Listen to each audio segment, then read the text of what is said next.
항암력이 떨어지면 암이 생길 수도 있다는 얘기네요. 네, 맞습니다. 많은 분들이 암은 특별한 증상이 있거나 특정 사람에게만 생겨나는 질병이라고 생각하는데 절대 그렇지 않습니다. 암은 누구나 걸릴 수 있는 감기처럼 누구에게나 언제든지 생길 수 있는 질병을 말합니다. 갑자기 감기 그러니까 다 같이 놀랐어요. 너무 흔하게 걸리는 누구에게나 다 거니까. 사실 암은요, 이렇게 좀 무서운 병으로 인식하는데 우리가 또 놀란 게 감기처럼 누구나 걸릴 수 있다는 생각을 좀 안 하잖아요. 그 누구도 암의 공포로부터 안심해서는 안 되고요. 그 이유는 우리 몸속에는 매일같이 암세포가 만들어지기 때문입니다. 매일같이 암세포가 만들어지기 때문입니다. 네, 아, 누구나 다요? 그렇죠. 아, 지금 그러면 제 몸속에 지금도 암세포가 생기고 뭐 그런 거예요? 네, 맞습니다. 그러나 그러나 어떻게 그렇게 쉽게 편하게 그렇게 얘기를 아니 그렇게 밝게 밝게 얘기하시니 얘기하시는 아 이렇게 미소를 지으시면서 그렇지만은 걱정 안 하셔도 됩니다. 네. 우리 몸에는 항암력이 있기 때문에 매일매일 우리 몸속에서 암세포가 만들어지는데도 불구하고 우리는 암에 걸리지 않는데 그 이유를 지금부터 화면을 보면서 설명해 드리겠습니다. 요게 이제 보시게 되면은 이게 바로 우리 몸에 있는 면역세포인 NK세포예요. 많이 들어봤어요. 하지만 이 NK세포가 암세포를 보면은 매일같이 잡아서 이제 죽이는 거거든요. 실제 싸워 막 네. 물어뜯고 있어요. 그래서 실제 우리 몸속에는 하루에도 한 5,000개 정도의 암세포가 생기는데요. 이 암세포들이 바로 생기지 않고 죽는 이유는 바로 이 NK세포 같은 그 면역세포들이 암세포를 죽이기 때문에 그렇습니다. 즉, 면역세포들이 활발하게 활동할 수 있는 힘, 바로 항암력 때문에 암이 생기지 않는 거죠. 하지만 안타깝게도 나이가 들수록 항암력은 떨어지기 때문에 암 발생률이 높아질 수밖에 없습니다. 네. 지금 저도 생각을 좀 정리를 좀 해야 될 것 같아요. 저는 그동안 내 몸에 어느 날 암세포가 생기면 이제 암에 걸리는구나. 그렇게 알고 있었어요. 그런데 우리 몸에서는 매일매일 암세포가 생기고 있다는 거 아니에요. 5천 개씩 생기고 있는데 우리 몸속에 있는 항암력이 다 암세포를 이겼기 때문에 그동안 건강했던 거네, 그러면? 그러면 계속 이기려면 항암력을 키워야 된다는 얘기죠. 만약에 항암력이 떨어진다면은 우리 몸에 매일같이 생겨나는 암세포는 더 늘어날 수 있다는 얘기네요. 항암력이 떨어지게 되면은 암세포는 없어지지 않고 매일 생겨나서 자라게 되겠죠.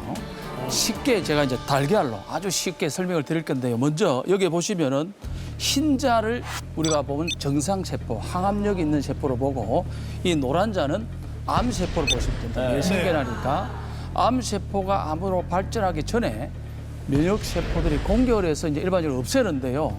항암력이 떨어진 상태라면 이 암세포인 노란 자는 없어지지 않고 계속 정식을 하겠죠. 커지게 됩니다. 그래서 계속 정식하게 되면 보여드리면 요 노란 자가 이게 정상세포가 있어야 되는데 이런 식으로 이 터지면서 이게 점점 부피가 커지는 거죠. 그렇죠. 옆으로 퍼져나가면서요. 정상세포까지도 모두 이제 이렇게 암세포로 이렇게 될 수 있다는 겁니다. 저렇게요. 아니 근데 정말 항암력이 떨어지면 정상세포까지 이 암세포로 변해서 커진다니까 정말 무서운데요. 서재걸 박사님, 제가 항암력이 이렇게 중요한 걸 몰랐네요. 많은 분들도 몰랐을 것 같아요. 일반적으로 항암력이 떨어지면 하나의 암세포가 둘 되고, 둘 넷 되고, 그다음에 여덟 되고, 16되고 이렇게 증식을 하게 돼 있거든요. 그래서 우리는 모르고 지내다가 한 10억 개 정도가 딱 되는 순간 1cm 정도의 크기가 돼서 우리가 우연히 영상을 찍어서 발견할 정도의 크기가 되는 거예요. 그러니까 보일 정도 크기가 될 때까지 가만히 있는 게 아니라 자라왔다는 거죠. 뭐 8년 내지 10년 정도 걸린다고 하거든요. 그다음부터는 또 10년이 걸리는 게 아니라 그때부터는 이제 확실하게 더 커져버리기 때문에 암이 발견됐을 때가 증상이 생기고 나면 굉장히 늦은 이유가 바로 1cm도 굉장히 큰 거기 때문에 그렇습니다. 그래서 정상세포가 조금 변질됐는데 이걸 면역세포가 없애면 좋겠는데 변질된 애가 계속 자라게끔 놔두는 환경이 되면 그게 오늘 선생님들 말씀하시는 항암력이 떨어지면 그게 암으로 가는, 곧장 암으로 가는 길이 될 수 있기 때문에 항암력에 대해서 굉장히 신경을 쓰셔야 될 것 같습니다. 네. 김승아 씨 왜 이렇게 한숨을 푹푹 쉬고 계세요? 아까부터. 제가 내 질문을 하려고 옆에서 한숨을 조용하셔. 왜냐면은요, 지금은 뭐 매우 건강해 보여요. 믿겨지지 않을 정도로 김승아 씨가 건강해 보이는데 예전에 대장암을 앓았었어요. 예. 그래서 지금 투병 생활을 꽤 했었는데 지금은 어떻게 뭐 특별한 그 혹시 특별한 증상이 없으셨나요 그 당시에? 제가 2005년에 이제 대장암 2기 판정을 받았거든요. 예, 대장암 2기 판정 받았는데, 근데 그 암이 정말 무서운 거가 지금 말씀하신 거를 제가 이제 암에 대해서는 저도 많이 알고 있지만 자세히 이렇게 설명을 들으니까 확실하게 알겠는데 뭐 증세가 없어요. 증세가 전혀 없고 그냥 어디 아픈 사람들만 걸릴 것 같고 남의 일 같잖아요. 근데 증세가 딱히 없고 증세가 굳이 있다면 뭐 감기에 자주 좀 걸리고 감기에 걸리고 또 변비 설사를 조금 자주 하고 진짜로 뭐 장에 있어서 그런지 몰라도 생각인지 몰라도 변비에 걸렸다가 설사를 했다가 뭐 그 정도가 증세라면 증세지만 어디가 아프거나 뭐 그런 적이 없으니까 오늘 제대로 한번 어떻게 이 항암력을 키워야 되는 건지 여러분도 집중해 주십시오. 그래, 이제 맞습니다. 이제 실제로 이제 제가 보는 많은 암 환자들도 보면요, 우리 김성환 씨처럼 암을 진단받을 당시에 특별히 어디가 아팠던 이런 기억이 별로 없고요. 이제 피곤한 경우가 많고요. 그다음에 힘이 없다든가 입병이 자주 생긴다든가 감기가 안 낫는다 이런 증상들은 많이 있고요. 이런 이제 증상들이 바로 항암력이 떨어져서 보내는 이상 신호라도 이렇게 이해하시면 됩니다. 그런데 우리는 이런 단순한 증상을 쉽게 생각하고 넘기지 마시고 결국 암까지 생기고 심할 경우는 암세포가 다른 장기로 전이돼서 심각한 상황까지 갈 수 있기 때문에 이런 실험 오게 되면 조심하시는 게 좋습니다. 네.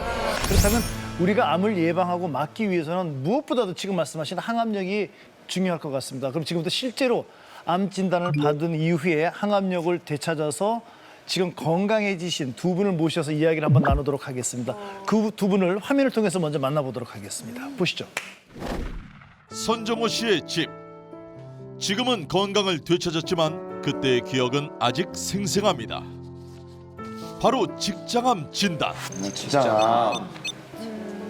이제 친구들과 같이 술을 먹은데 그 사람은 대장 검사를 했다고 해가지고 그 선종 뭐 이런 것이 발견됐는데 우리 나이에 빨리 한번 해봐라. 가서 이제 검사를 하고 나니까 의사가 별로 좋지 않는 그런 인상을 해요. 검사 결과를 보고 직장암이다 이거요. 암 선고의 가족의 충격도 말할 수 없었는데요. 남의 일인지만 알았는데 내 남편이 직장암이 됐다고 하니까 무척 놀랐어요. 수술하고 병실에 누워가지고 그 고통을 못 참고 굉장히 아파하는 것을 보고 아무 생각도 없었죠. 저도 20kg 정도 빠졌었어요. 20kg? 네, 20kg. 네. 시술 받고는 힘을 못 써버렸지. 그저 그냥 걸음도 잘 못 걷고 할 정도인데 그 고통은 말도 못했지만은 그걸 참고 견디고 이기고 그러니까 오늘날까지 지금 이어진 거예요. 다음 사례자는 건강하고 밝은 모습의 손승희 씨. 하지만 5년 전까지만 해도 지금 같은 모습은 상상할 수 없었다는데. 열이 한 3주 정도 떨어지지 않았고요. 아침에 일어나는데 손하고 발이 이렇게 바닥에 내디딜 수 없을 정도로 이 부분이 너무 아파가지고 기어서 거의 화장실을 갔다 온 기억이 있어요. 근데 이제 처음에는 그게 그냥 감기인 줄 알았어요. 이렇게 의사 선생님이 이렇게 만지시는 거예요. 그랬더니 여기 앵두가 하나 있다고 이야기를 하시더라고요. 앵두 같은 게 하나 걸려라고 이야기를 하시더니 그리고 나서 일주일 동안 이제 검사 받고 이제 그 상황을 기다렸는데 보니까 암이었어요. 그래도 너무 건강해 보이세요. 그러니까. 갑상선암 3기를 선고받았던 당시에는 눈앞이 캄캄했다고. 이쪽에 한 40개 정도의 연결점에 이제 임파선이 이제 전이가 돼가지고 그거다 재개를 하고 여기에서 이렇게 한 15cm 가량. 아이고야. 흉터가 남는구나. 갑작스런 암 진단 이후 아이들 때문에 하루도 편히 자는 날이 없었다는데. 저희 아이들이 초등학생이었는데 제가 그 초등학생이면 앞으로 아이들이 커야 할 상황이 더 많은 상황이었는데 제가 지금 이 젊은 나이에 요즘 백스 시대인데 그 단 40에 암을 가졌다는 거에 대한 어떤 미래의 불투명한 것들 때문에 되게 불안하고 그 순간 되게 힘들었습니다. 항암력을 되찾을 수 있었던 비법 바로 공개합니다. 두 분 모셔서 자세한 사연 들어보도록 하겠습니다. 두 분 나와주세요.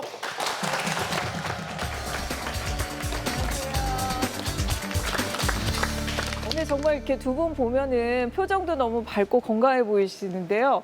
근데 저 같은 경우에는 뭐 스케줄이나 이런 것 때문에 정말 못된 짓을 많이 했어요. 뭐 담배도 하루에 4갑씩 폈고 술도 저는 제일 혼자서 제가 소주 7병까지는 마셨어요. 그러니까 그런 거 그랬는데 어떠셨는지 모르겠어요. 저는 생활 습관이 정말 못됐었거든요. 근데 지금 선생님들은 두 분은 어땠었는지 궁금하네요. 고기를 먹어도 목에 거의 차야 약이 찬 그런 정도였습니다. 그만큼 식습관 이런 것이 나빴고 또 생활 습관은 아예 운동을 하려고 생각지도 안 했고 그냥 먹고 그냥 뭐 저거 하면은 자고 둘러놓고 그것이 전부 생활이었기 때문에 아마 그런 그 면역력이 약해가지고 그런 병이 저한테 있었지 않느냐 하는 그런 생각입니다. 권승희 씨는 솔직히 말해서 이렇게 뭐 술, 담배 이런 거 안 하실 것 같거든요. 네, 저는 술하고 담배 좀 거리가 멀었는데 저는 편식이 좀 되게 심한 편이었고요.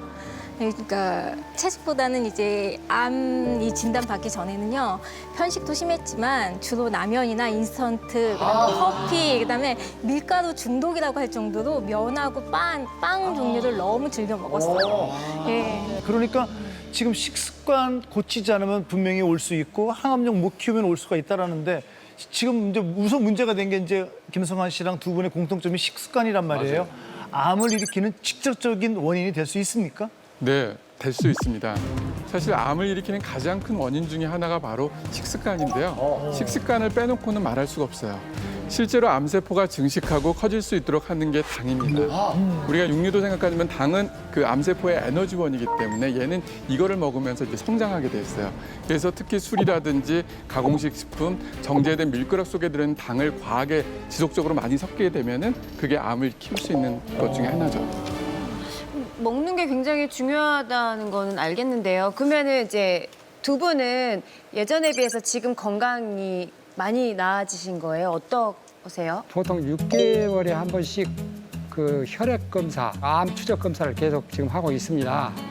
근데 그 결과 지금 전혀 그런 뭐 징후도 없고 지금 현재 건강을 잘 유지하고 있습니다. 지금 몇 년째?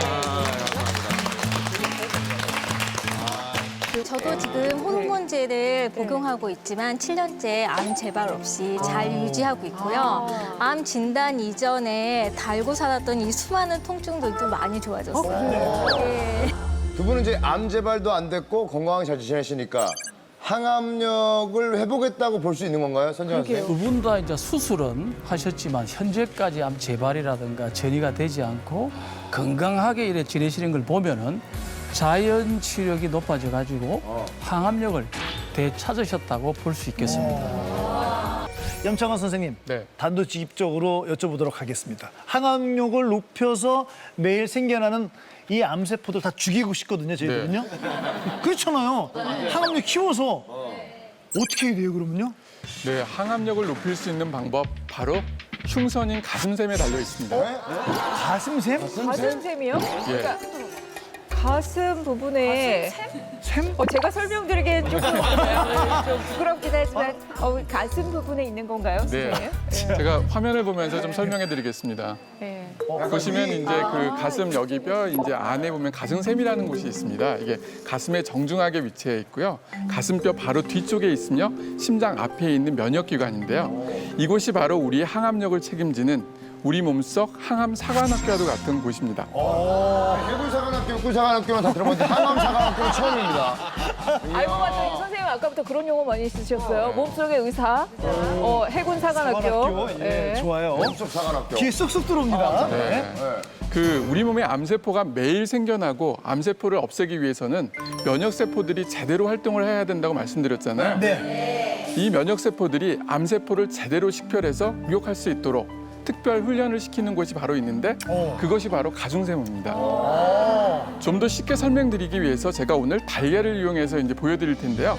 여기 아까 그 선재관 선생님이 얘기하시는 것처럼 여기 이제 그 흰자가 바로 우리 정상적인 세포고요. 네. 그다음에 이 노란자가 이제 그 암세포인데요. 이게 이제 면역세포라고 이제 표현을 하면은 이 면역세포를 가지고 이 암세포에 붙습니다.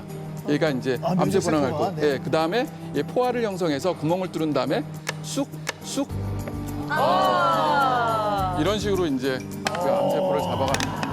가슴샘에서 제대로 훈련받은 면역세포라면 암세포인 노른자를 제대로 제거할 수가 있는데요. 네. 그런데 가슴샘에서 제대로 훈련을 받지 못한 면역세포라면은 암세포가 있어도 제대로 공격을 할 수 없게 되었습니다. 따라서 우리 몸에 이제 면역세포가 제대로 활동하기 위해서는 면역사관학교인 가슴샘이 건강하고 튼튼해야 암을 공격하는 면역세포가 제대로 활동을 할 수 있다고 합니다.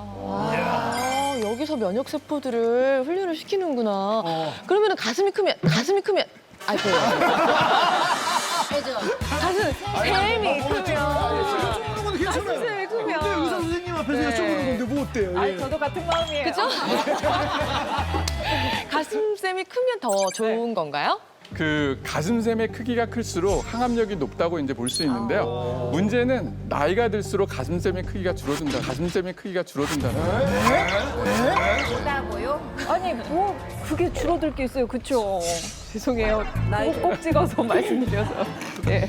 그런데 이렇게 가슴샘이 줄어들면 이제 면역사관학교의 역할도 제대로 못하게 되는 건가요? 실제로 이제 출생 직후에 가슴샘의 크기가 가장 크고요. 10대가 되면 35g, 20대가 되면 25g, 60대에는 15g, 그리고 70대가 되면 6g으로 아주 작게 줄어들어요. 면역기관이 가슴샘이 작아져서 제 역할을 하지 못하기 때문에 이 가슴샘이 바로 그 생성되는 면역세포인 NK세포, T세포가 활성이 떨어질 수밖에 없어요. 따라서 줄어든 가슴샘이 제 역할을 할 수 있도록 최대한 망가뜨리지 않고 잘 보호해줘야지 항암력을 키울 수 있는 겁니다. 자, 여기에 조금 더 붙이면은 실제로 이 가슴샘이 있는 위치에 한방에서는 옥당혈이 여기에 위치하고 있는데요. 이 옥당혈은 심장과 폐의 기능을 조절하고 오장육부의 흐름을 다스립니다. 특히나 이 전신의 면역을 이제 담당을 하는데요. 그렇기 때문에 이 위치가 이제 함몰이 되거나 변형 그리고 위축이 됐을 때는 건강상의 문제가 있기 때문에 수시로 좀 잘 관찰하시고 유의하시는 것이 중요할 것 같습니다. 이 가슴샘을 일단 잘 지켜야 됩니다. 그러면 잘 지키는 것이 항암력을 높이고 회복하는 비법이 되겠네요. 항암력의 열쇠를 쥔 가슴샘의 노화를 막는 방법과 이미 줄어든 가슴샘을 재생시키는 방법을 낱낱이 알려드리겠습니다. 재생시킬 수 있다고요? 네. 와, 낱낱이 중요합니다. 바로 그게 이 안에 있는데요. 자, 양금석 씨의 가슴샘이 줄어들었다면 제 가슴샘도 줄어든 거나 마찬가지예요. 예. 지금 남의 일 같지가 않아요. 그래서 저를 포함해서 또 많은 분들, 성격 급한 분들을 위해서 빨리 공개하겠습니다. 이건 제가 궁금해요. 자, 엄지의 제왕! 열무! 뭐야? 그 열무 김치? 아니 너무 뜬금없잖아요. 열무 비빔밥? 뭐예요? 열무가 나왔어요? 열무로 가슴을 치는 거야 이렇게. 갑자기 열무가 나왔어요, 선생님. 네. 예. 줄어든 가슴샘을 키우는데 도움이 되는 비법은 바로 열무입니다. 가슴샘이 줄어들면 면역세포의 기능이 떨어진다는 것은 알고 이 문제를 해결하기 위해 여러 학자들이 연구를 계속했어요. 그때 가슴샘을 키우고 면역세포의 수를 늘리는 물질이 뭔가 해서 연구하고 발견했는데 그게 바로 성장호르몬이었습니다. 즉 가슴샘에 성장호르몬을 투여했더니 가슴샘의 크기가 커지고 면역세포의 수가 2.4배나 늘어나는 것을 확인했습니다. 그렇게 많이 늘어나요? 아니 근데 그 성장 호르몬이라는 거는 그 또 일명 회춘 호르몬이라고도 하잖아요. 그렇죠. 근데 또 그 성장 호르몬은 사실 그 성장기 때 어린아이한테만 되게 중요하다고 생각하고 커서는 안 나오는 호르몬이어서 그냥 잊혀지는 맞아요. 거라고. 안 나와 이제. 저기요. 저는 아직도 삼성고 있거든요. 그래서 조금 그냥 버려두기 일상인데 그거를 먹으면 된다는 말씀이신가요? 네, 성장 호르몬은 회춘 호르몬이라고도 이제 불리우는데요. 실제로 지방 분해를 막고 단백질을 합성시켜 노화를 막는 역할을 하고 있습니다. 그런데 가슴샘을 키우는 성장 호르몬이 잘 나오도록 도와주는 물질이 있어요. 그게 바로 비타민 C입니다. 특히나 비만, 대사증후군 등 성인병이 있는 분들은 반드시 비타민 C를 보충해줘야 성장 호르몬을 촉진시키는데 도움이 됩니다. 근데 꼭 그 비타민 C를 열무를 꼭 먹어야 되는 이유가 있나요? 아니 비타민 C는 이제 알약으로도 많이 나오고 네, 많이 보조제가 되게 있잖아요, 많은데. 보충제로 먹을 수도 있어요. 근데 보충제보다는 식품을 먹는 게 흡수율이 훨씬 더 좋습니다. 그리고 이제 다른 부작용도 없을 뿐만 아니라도 여기 열무에는 다양한 성분들이 좋은 성분들이 있어요. 그렇기 때문에 한창 제철을 맞는 열무는 비타민 C의 폭탄이라고 말할 만큼 굉장히 많은 양의 비타민 C가 들어있다고 합니다. 얼마나 많이 들어있습니까? 네, 실제 열무의 비타민 C 양이 100g당 23mg이고요. 무의 1.5배, 사과의 무려 6배나 많이 들어있다고 합니다. 진짜 6배요? 6배? 정말인가요, 선생님? 예, 맞습니다. 덧붙여 이제 말씀을 드리자면요. 열무는 또 매운맛을 갖고 있어요. 또 따뜻한 성질을 갖고 있는데 소화를 촉진시키는 데 최고고요. 또 장내 노폐물을 청소하는 대표적인 식품인데요. 또한 섬유질이 굉장히 풍부한 또 알칼리성 식품이에요. 비타민 C뿐만 아니라 A도 굉장히 풍부하고요. 이 외에도 열무에서 주목할 성분이 있습니다. 제일 좋은 인삼에도 들어있는 사포닌 성분인데요. 사포닌은 아시다시피 혈관을 확장하고요. 콜레스테롤, 노폐물을 제거해주고 항암 작용이 있다고 아주 널리 알려져 있잖아요. 일반적으로 열 있는 사람들 있잖아요. 인삼을 못 먹잖아요. 그다음 사시사철 먹을 수 있는 열무인데 열무를 드시게 되면은 인삼을 못 먹는 분뿐만 아니라 사포닌 성분이 훨씬 많기 때문에 값싸기 때문에 아주 좋은 음식 중에 하나입니다.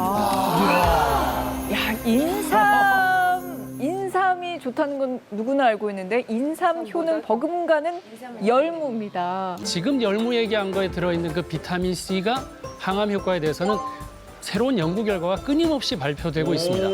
그래서 2017년에 나온 연구 결과 보면 비타민 C가 암줄기 세포 증식을 억제해서 재발과 전이를 막는 데는 비타민 C가 아주 도움이 되고 뿐만 아니라 열무에는 항암 성분이 말씀하셨던 사포닌, 무기질, 칼슘, 칼륨 같은 것들이 들어있어서 면역 기능, 그러니까 항암력을 기르는데 아주 도움이 될 수 있습니다.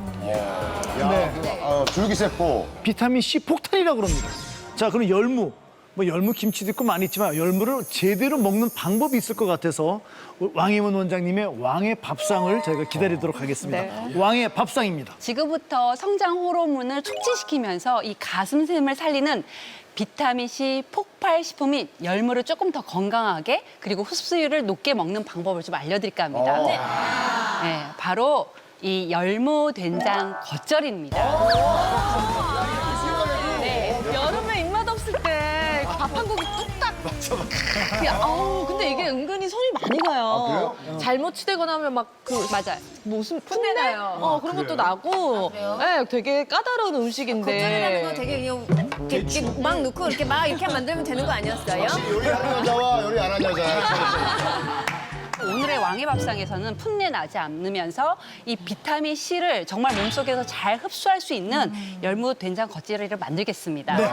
먼저 우리 깨끗하게 씻고 먹기 좋은 크기로 썰고 나서 자 여기서 주부님들이 열무 요리를 하면 첫 번째 하는 게 뭐죠, 강수영 씨? 일단 절이죠. 소금을 좀 뿌려놓고 숨이 죽기를 기다리는 거죠. 나 너무 잘한다. 여기까지는 일반적인 상식을 잘 알고 계시는 거예요. 인터넷 나오는 거.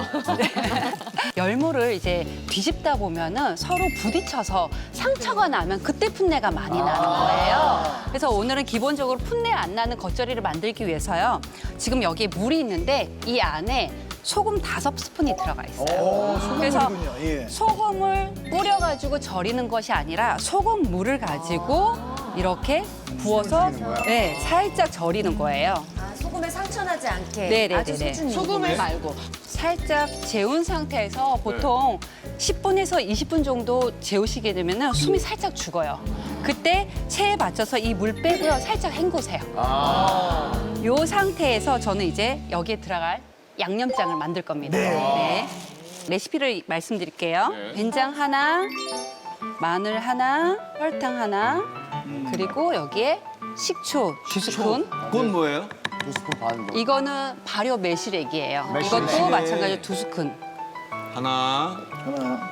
달짝하겠네요. 네. 맛있겠다. 달짝시큼. 자, 여기에 마지막에 넣을 게 여기가 양파 반 개 갈은 거거든요. 양파. 네. 그래서 많이 달짝하겠는데? 이렇게. 우리는 보통 열무 물김치 담아 먹는데 네, 그러니까. 이렇게 또 해 먹으면 또 맛있겠네요. 이렇게 깨소금을 조금씩 뿌려주시면 되세요. 야, 난 항암력을 높이는 폭탄이라고 그랬어, 폭탄. 네. 날씨도 더운데 불 앞에서 뭐 데치고 끓이고 하기 정말 힘들잖아요. 맞아요. 네, 불을 전혀 사용하지 않고 만들어서 더 좋을 것 같아요. 맞네. 정말. 근데 지금 열무 겉절이를 하는 이유 중에 하나가 열을 가하지 않고 이 조리하는 이유 중에 가장 큰 이유가 있습니다. 어떤? 바로 이 비타민 C가 많은 열무는요. 가열을 하게 되면은 비타민 C가 많이 파괴돼요. 그래서 어느 정도 소금으로 이제 숨을 죽이고 이렇게 무쳐 먹는 것이 비타민 C를 흡수를 잘 시켜주는 조리법 중에 하나입니다. 아니, 근데 아까 말씀하시는 그 항암력에 폭발하게 한다고 하셨기 때문에 그 비법에 더 뭔가 있을 것 같은데 그 비법을 좀 말씀을 해 주셔야 될 것 같은데요. 열무의 항암력을 극대화하는 궁합 재료가 바로 이 된장하고 양파에 들어있어요. 네. 된장에는 제니스타인이라는 항암 성분이 풍부하게 들어있는데 부족한 게 좀 비타민 C예요. 그거를 열무가 보충을 해줬고요. 양파에는 퀘르세틴이라는 성분이 비타민 C의 흡수력을 쭉 높여주거든요. 그래서 열무와 된장은 서로 보완해주고 그리고 양파와 열무는 서로 이 성분을 상승시켜주는 역할을 하기 때문에 이 세 가지를 같이 먹게 되면 서로 상승 보완하는 작용을 합니다. 자, 그러면 이제 지금 겉절이를 지금부터 버무려 보도록 하겠습니다. 거기다 그냥 코리안 샐러드 그렇죠. 드레싱. 겉절이니까. 그러니까 이건 샐러드네. 그러네. 지금 보통 우리가 코리안 샐러드, 버무리겠습니다. 코리안 샐러드, That's what I'm saying. Kind of a nice 버무림네. 다 버무렸어요. 오, 괜찮다. 오, 괜찮아. 이거 먹을 때 혹시 주의해야 될 점은 없나요? 열무는 특별한 부작용 없이 우리가 늘상 먹는 식탁 위에 있는 채소인데요. 하지만 이게 칼륨 성분이 많다 보니까 평상시에 신장 기능이 안 좋으신 분들은 조금 용량을 조금 줄여서 드셔야지 되고요. 만약에 너무 과하게 먹게 되면은 이제 근육이라든가 심장 쪽에 무리를 줄 수 있기 때문에 그러신 분들만 조금 주의해서 드시면 될 것 같습니다. 네. 그렇구만요. 비타민C 폭탄 열무 된장 겉절이로 항암력을 쭉쭉 높여보세요. 항암력의 비밀이 가슴샘에 달려있다는 너무 놀라운 설명을 들었습니다. 근데 저희가 이제 얘기를 하다 보니까 아니 그렇다면은 좀 전에 저희가 얘기를 나눴던 선정호 씨나 손승희 씨가 어떻게 암을 이기고 항암력을 되찾았는지 정말 궁금해지거든요. 구체적으로 선정호 씨, 송승희 씨께서는 항암력을 회복하기 위해서 어떤 걸 노력을 하셨나요? 먼저 선정호 씨. 첫째는 그 소식을 하고 그다음에 채소 2주 요걸로 먹고 텃밭에서 나온 뭐 이런 것들로 해서 조리를 해가지고 먹으니까 자연히 건강해지고 산에 가서 이제 맑은 공기 마시고 그러니까 굉장히 그 몸이 가볍고 그냥 피가 그냥 깨끗해진 그런 느낌을 받고 그 자고 나도 아주 그 뒤이 아주 개운하니 그렇습니다. 그렇습니다. 항암력을 키우는 핵심 열쇠가 바로 산소에 있는데요. 네. 때문에 산소는 천연의 항암 백신이라고 할 정도로 굉장히 중요합니다. 체내 산소가 풍부한 사람은 항암력이 높아서 매일 생겨나는 암세포를 스스로 잘 죽일 수 있지만은 산소가 부족한 사람은 항암력이 낮아서 오히려 암에 잘 걸리게 됩니다. 암세포도 산소가 부족하면 빨리 성장하고 증식할 수 있다는 얘기죠. 그러니까 우리가 암세포를 더디게 만드는 방법 중에 하나는 산소를 계속 우리가 충분히 마시는 거예요. 가슴샘이나 이런 쪽에도 산소를 많이 공급해서 좀 더 오래 버티다가 줄어들게 가슴샘의 기능도 그런 것들이 중요하기 때문에 항암력도 역시 산소에 달려 있다. 이렇게 기억하시는 게 좋겠습니다. 그렇다면 우리 손승희 씨는 항암력을 회복하기 위해서 어떤 비법을 실천하셨습니까? 항암력을 회복하기 위해서 실천했던 첫 번째 비법은요, 규칙적인 생활을 하는 거였어요. 암에 걸리기 전까지만 해도 늦게까지 안 자고 정말 아침에 일어나는 시간이 규칙적이지 않았고 일정하지가 않아가지고 굉장히 늦게 일어났거든요. 그런데 지금은 규칙적으로 딱 11시 정도에는 자고요. 7시에는 일어나려고 해요. 네. 그리고 두 번째 비법은 생활 속 틈새 운동을 꼬박꼬박 했어요. 예, 원래는 움직이는 걸 엄청 싫어했는데 암 치료 이후부터는 누워있기보다는 좀 많이 움직이고요. 그다음에 외출하고 집에 들어갈 때도 엘리베이터보다는 일단 계단을 이용해가지고 올라가고 그렇게 그러기 쉽지 않은데요. 그러니까 실천하기 쉽지 그러기 않은데. 쉽지 않아요. 저도 예. 대장암 투병 전에는 예. 정말 운동하는 거 싫어했고 매니저가 집 앞에까지 딱 데려다 주지 않으면 아파트 앞에까지만 데려다 주는 것도 싫어했어요. 안에까지 들어가서 걷는 걸 그렇게 싫어했는데 지금 선생님처럼 전 지금 20층 살고 있거든요. 네. 지금은 계단으로 올라가고 있습니다. 20층을. 예, 진짜. 한 13층에서 내려서 진짜, 그렇게 진짜. 올라가시죠. 20층? 진짜로. 예. 매일? 매일. 그래서 우리 애들도 20층을 매일 올라. 하루에 한 번씩은 우리 애들도 학교 끝나면 20층을 걸어 올라. 그래서 아빠가 싫대요. 근데 확실히 건강에 좋아져요. 그럼요. 네. 천정호 씨, 손승희 씨가 항암력을 되찾을 수 있었던 비결을 보니까 생활 습관도 그렇고 식습관에도 많은 변화가 있었던 것 같아요. 자, 이번에는 선재관 선생님께서 어떤 놀라운 사실을 알려주실지 정말 기대가 되거든요. 예. 우리 몸속에 매일 생겨나는 암세포를 박멸하여 예, 암을 막는 비법을 알려드리겠습니다. 이야, 너무 좋죠. 암을 막는 비법이요. 그게 뭡니까? 예, 암을 막는 비법, 우리 몸의 생명수에 달렸습니다. 우리 몸의 생명수요? 우리 몸을 살리는 생명수라는 얘기인 것 같은데 얼핏 듣기에는 아주 중요한 것 같은데 뭔지 모르겠어요. 우리 몸의 생명수는요, 바로 맑고 깨끗한 혈액을 말합니다. 다시 말해서 우리 몸의 혈액이 깨끗해야 암을 막을 수 있다는 것이거든요.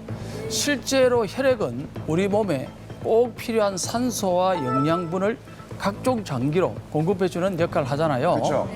뿐만 아니라 혈액은 암세포와 싸우는 면역세포 역할도 많이 하는데요. 그것이 바로 여러분들도 잘 들어보셨을 백혈구입니다. 네, 실제로 백혈구는 원래 1세제곱 밀리미터당 4,000에서 8,000개 정도가 일반적으로 존재하는데요. 백혈구는 암세포를 죽이는 세포이기 때문에 우리 몸을 지켜주는 방어 시스템이에요. 그런데 이 백혈구가 암세포를 어떻게 죽인다는 건가요? 우리 몸에 나쁜 균인 암세포가 이제 생기게 되면요. 백혈구는 그것으로 달려가고 본인의 수를 증가시킵니다. 백혈구 증가해서 나쁜 균이라든가 암세포들과 이렇게 싸워서 다 없애는 그런 역할을 합니다.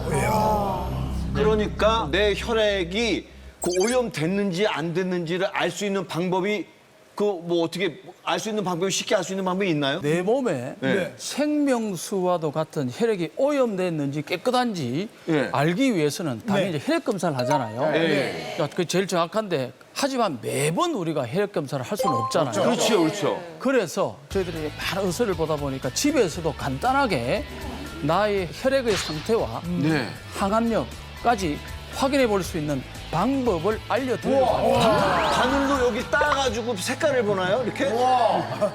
자, 바로 눈을 보면은 항암력을 알 수 있고 암까지도 의심해 볼 수 있는 그 팁이 나옵니다. 눈요? 눈? 암을 막는 힘 항암력. 눈을 보면 알 수 있다. 눈은 마음의 창이라고는 들었는데요. 눈을 보면 항암력이 보인다고요? 어떻게 눈이 눈으로 어떻게 오빠는 보기 힘든데. 쌤 이 작은 눈도 가능합니까?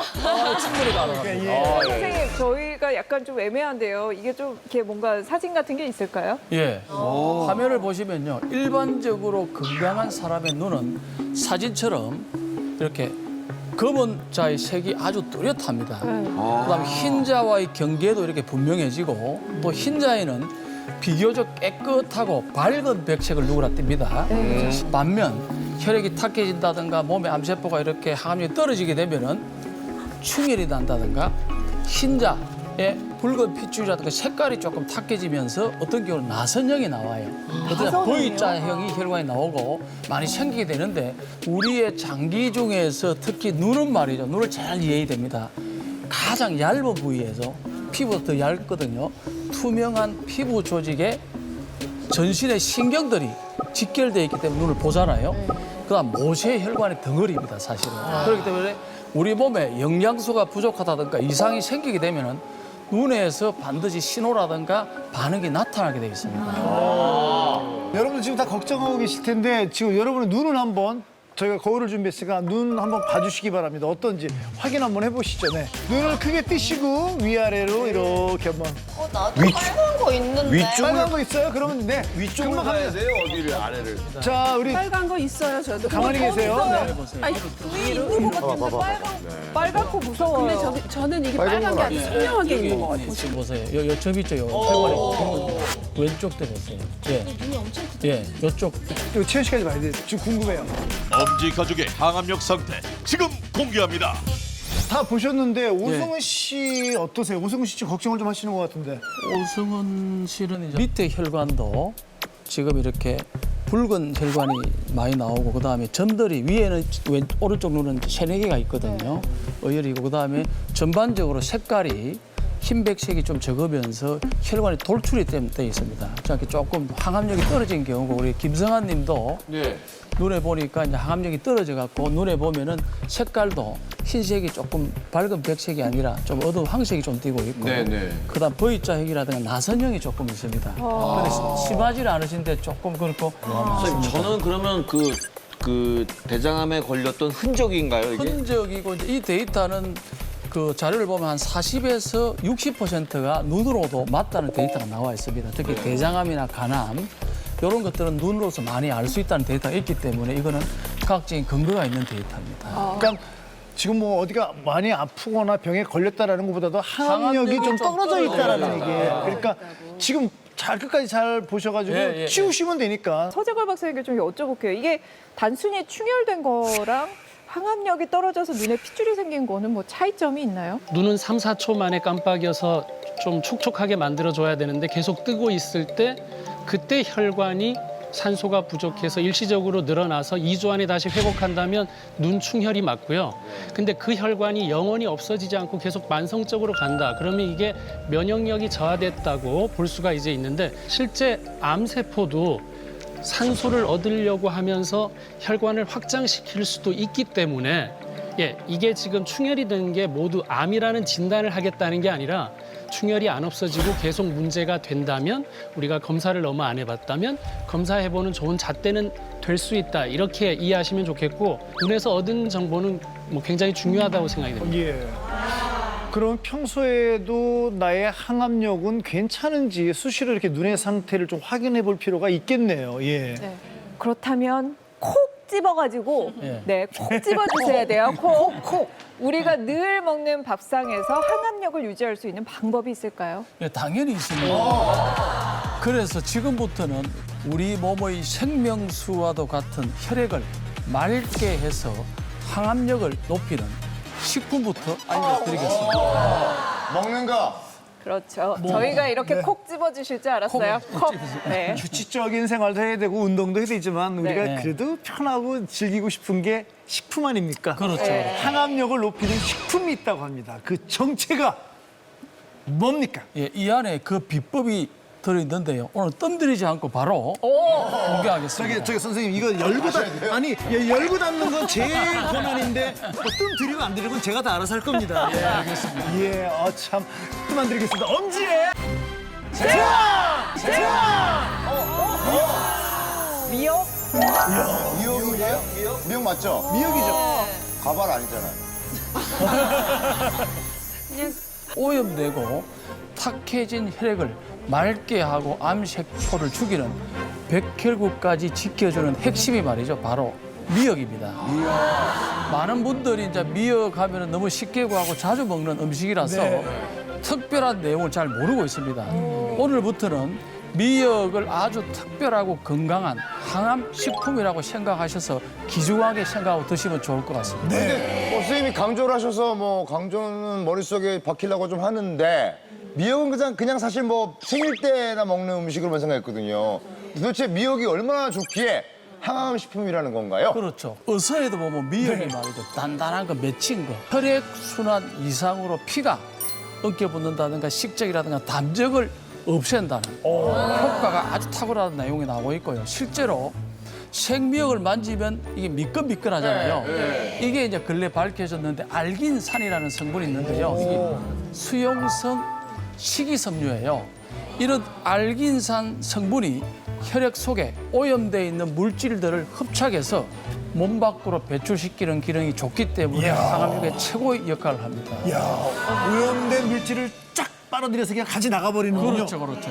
미역 같은 해조류가 피를 맑게 해준다고 해서 저도 사실 자주 챙겨 먹는 편이거든요. 네. 근데 해조류 하면 굉장히 많잖아요. 뭐 그렇지. 파래, 김, 뭐 다시마 뭐 많잖아요. 근데 미역을 추천해 주시는 이유가 있나요? 예, 반드시 있습니다. 화면을 보면서 설명을 드리겠습니다. 네. 와. 미역 100g당 식이섬유를 살펴보면은 미역이 43.4g으로 가장 많고요. 그 다음이 김이 33.6g이고 세 번째가 다시마가 27.5g이 들어있습니다. 뿐만 아니라 미역에는 후코이단이라고 많이 들어보셨죠? 네, 후코이단. 예. 항암 물질이 들어있어서 항암력을 높이는 데는 또 최고가 미역이 됩니다. 아 그래서 저도 말이죠 대장암 수술하고 나서 주변에서 미역을 많이 먹으라는 얘기를 들었어요. 그래서 지금도 미역은 뭐 자주 먹고 있습니다.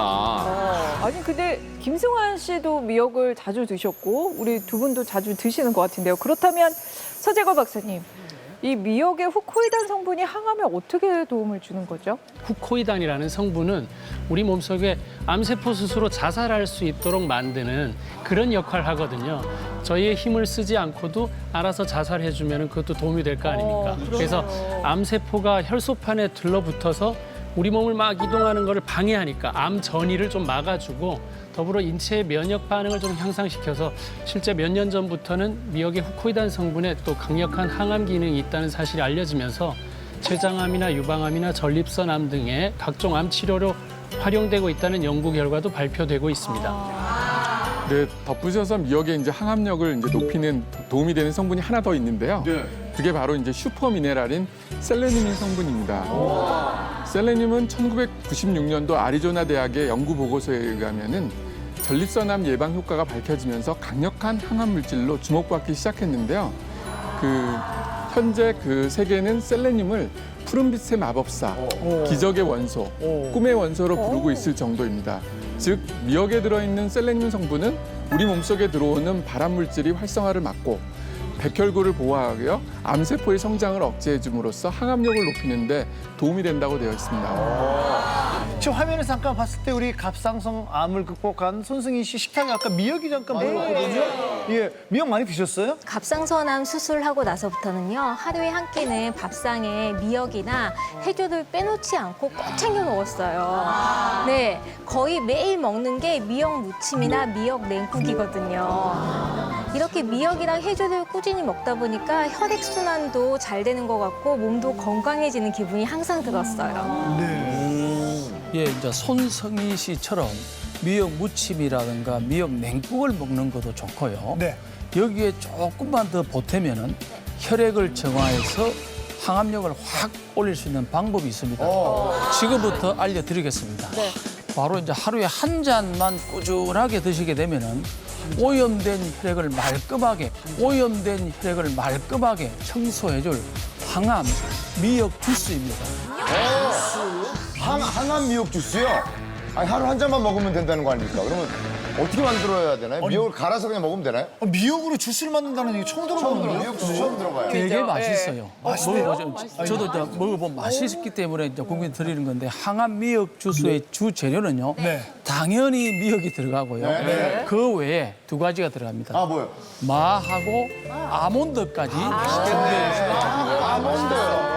만드는 이제 방법은요. 네. 먼저 미역을 물에 살짝 불려야 됩니다. 네. 그리고 껍질을 벗긴 마 있잖아요. 네. 4분의 1컵 정도. 이 미역은 한 반컵 정도가 됩니다. 그 다음에는 이제 아몬드는 10개 정도. 10개. 물을 200ml 넣고 이 소금은 한 꼬집 정도 넣게 됩니다. 소금을 넣어요? 예, 소금을 넣어야 이게 맛이 조화가 되고 흡수가 잘 되고. 아, 진짜 궁금하다. 약간 그린티 스무디 같은. 그러면 안 돼요. 너무 그거 상상하면 안 돼요. 아, 그래요? 그냥 그 세 가지를 넣고 드립다 갈면 되는 거네요. 야, 전문 용어죠. 전문 용어 나왔어. 야, 아니, 그 드립다. 드립다랐다. 만드는 방법은 그렇게 어렵지 않은 것 그렇죠. 같은데 이거는 쉽게. 왜 꼭 그렇게 아몬드하고 마하고 미역하고 세 가지를 같이 섞어서 먹어야 되는 건가요? 왜였냐면요. 세 가지의 궁합하고 영양 성분을 고려해서 항암 미역 주스이기 때문에 피가 맑아지는 조합으로 되어 있는데요. 우선 이제 아몬드를 넣은 이유를 아셔야 되는데 암세포와 싸우려면 면역세포가 이렇게 향상이 돼야 되는데 반드시 필요한 게 단백질입니다. 항암식품인 미역에는 다 좋은데 단백질이 부족합니다. 따라서 식물성 그중에서 단백질이 풍부하게 들어있는 아몬드를 넣게 됐고요. 그래서 단백질을 보충해 줄 수 있는 그런 역할을 하는 거고요. 더불어 이제 마까지 넣은 이유는 많은 한의학에서 강장, 자양강장, 기력을 올리는데 최고의 약이면서 음식인데 암세포와 싸우느라 지친 우리 몸에 기력을 높여주면서 미역이 좀 짠맛이 나요. 짠맛을 중화시켜주는 역할을 하기 때문에 세 개를 넣은 거고요. 그 반찬으로 이렇게 먹을 수 있는 방법은 뭐 없을까요? 아무래도 반찬으로 해놓으면은 자주 먹을 수 있지 않을까요? 반찬은 없나요? 식사 때마다 더 쉽게 간단하게 먹을 수 있는 방법이 있는데요. 바로 천연 조미료처럼 사용할 수도 있고 선식처럼 간단하게 먹을 수도 있는 항암 미역 가루입니다. 미역가루 사실 좀 확 땡기네요. 네, 이게 나이가 들수록 항암력이 떨어진다고 했잖아요. 그래서 사실 저보다도 저는 사실 집에 계신 부모님이 생각이 많이 나네요. 그러니까 어떻게 만들면 되는지 오늘 속속 좀. 예, 간단합니다. 자, 잘 들으시면 재료는 말린 미역하고 콩가루만 있으면 됩니다. 맛있겠다. 예, 먼저 말린 미역 50g을 믹스에 갈아주고요. 콩가루도 같은 양으로 쉽게 50, 50으로 준비해서 1대1 비율로 섞어주면 됩니다. 요즘처럼 이렇게 그 날씨가 덥고 습하고 이러면은 음식하기도 귀찮고 또 입맛도 떨어지고 이러잖아요. 그럴 때 선식 대용으로 사용해도 아주 좋겠어요. 그렇죠. 자, 항암 미역 주스는요, 원물 그대로인 이 미역과 마를 갈아가지고 식이섬유가 굉장히 많잖아요. 그렇기 때문에 장을 활발하게 해주고 아침에 마시면은 이 배변 활동이 굉장히 좋고요. 그리고 항암 미역 가루는 사실상 우리가 자는 시간을 통해서 면역 세포들이 굉장히 활발해지거든요. 그래서 주무시기 직전에 한 스푼을 먹게 되면은 이 면역 세포들을 활발하게 해줄 수 있는 그 영양소를 공급해주기 때문에 참 먹기가 굉장히 편합니다. 이 두 가지 음식은 다 사실상 우리가 평소에 많이 먹는 식재료이기 때문에 큰 부작용은 없지만은 주스인 경우에 이 식이섬유가 많다 보니 평상시에 설사를 많이 하신 분들은 조금 주의하셔야 되고요. 가급적이면 하루에 2잔 이상 안 드시는 것이 좋고요. 특히 가루 같은 경우에는 뭐 무난하게 하루에 한 스푼 정도 먹는 거는 큰 탈이 없을 거라고 생각이 됩니다. 고기라든지 치맥이라든지 이런 거 많이 먹다 보니까 혈압 진단을 제가 받았어요. 기름진 식습관 때문에 고혈압이 찾아온 김재호 씨. 158이었던 혈압이 148로 10하라. 약을 복용을 하고 있는데도 조절이 잘 안 되고 있는 상태입니다. 고혈압약을 먹고 있음에도 정상 수치로 떨어지지 않았던 김숙자 씨. 일주일 만에 119로 정상 범위로 떨어졌다. 일주일 만에 이들의 혈압이 낮아진 이유가 바로 이 식재료 덕분이라는데. 네, 이 식재료엔 혈전 생성을 억제하는 베타카로틴과 글루코나스투틴 성분이 풍부하게 들어있어서 지금 이 시기에 혈압을 낮추는 데 도움이 됩니다. 과연 일주일 만에 혈압을 뚝 떨어뜨린 식재료의 정체는? 같아요? 그러세요? 그렇게 생각하세요? 그때 먹어봐야죠. 된다니까. 먹어봐야죠. 뭐 평소에 많이 먹는데 짜기는 안 먹어야 되겠죠. 아, 너무나 평범한 재료라서 항상 먹는 거거든요. 먹는 방식에 따라 좀 다른 것 같은데 그냥 절여서 많이 먹잖아요. 한참 또 요즘에 시장 나가면 엄청 많고. 평범하고 절여서 먹고 시장에 많이 있다? 그 식재료를 찾아 대한민국의 모든 식재료가 모여든다는 국내 최대 전통시장으로 향한 제작진. 캄캄한 밤에도 불야성을 이루는 이곳에 오늘의 식재료가 있다는데, 대파부터 무, 과일까지 시장을 가득 메운 식재료들. 너무나 다양한 식재료에 과연 이곳에서 오늘의 주인공을 찾을 수 있을까 싶던 그때 유난히 사람들이 몰려있는 곳 발견. 일단 그곳으로 다가가 봤는데 시장 전체를 푸르른 빛으로 가득 채운 식재료. 어마어마한 양이었다. 지금 딱 제철에 맞았다는 이 식재료의 정체는? 지금 뭐 하고 계신 거예요? 배추 지금 경매하기 전에 상품성 감정하고 있어요. 상품 감정하고 있어요. 이게 다 배추예요? 예, 전부 다 배추입니다. 평범하고 절여서 먹고 시장에서 볼 수 있고 실험자들이 준 힌트와 딱 맞아떨어지는 배추. 우리가 찾던 식재료가 배추인 것일까? 이 식재료가 배추가 맞나요? 네, 배추 맞습니다. 치솟는 혈압을 낮추는 데 도움이 되는 오늘의 식재료 배추. 실제 실험자들에게 전달됐던 식재료 역시 배추였는데 일주일 동안 하루 200g씩 다양한 방법으로 배추를 섭취한 후 혈압이 10에서 20 정도 낮아지는 놀라운 변화를 겪었던 것. 비타민 A, 비타민 C, 인돌 화합물, 칼륨까지 각종 영양소가 풍부해 밥상이 보약이라 불리는 배추. 그렇다면 배추가 혈압을 낮추는 데 도움이 되는 이유는 무엇일까? 배추의 풍부한 베타카로틴과 글루코나스토틴 성분은 혈전 생성을 억제하는 데 도움이 됩니다. 거기다 수분 함량도 높아서 혈액을 맑게 하는 데도 도움이 되고 적당한 양의 칼륨이 함유가 되어 있어서 혈압을 조절하는 데 도움이 될 수 있습니다. 때문에 배추를 꾸준히 섭취하면 고혈압 예방 완화에 도움을 받을 수 있습니다. 또한 배추에는 식이섬유가 풍부하게 함유돼 있어 나쁜 콜레스테롤을 낮춰 고혈압 예방 완화에 도움이 된다는 연구 결과도 확인할 수 있었다. 김치로, 나물로, 국으로 다양하게 활용돼 해마다 이맘때면 배추로 김장을 담그는 진풍경이 벌어지기도 한다. 하지만 김치엔 다량의 나트륨이 들어있어 고혈압을 유발하는 주범이라는 의견도 만만치 않은데, 배추김치가 고혈압을 유발한다는 것은 억울한 누명입니다. 배추김치의 억울한 누명이다?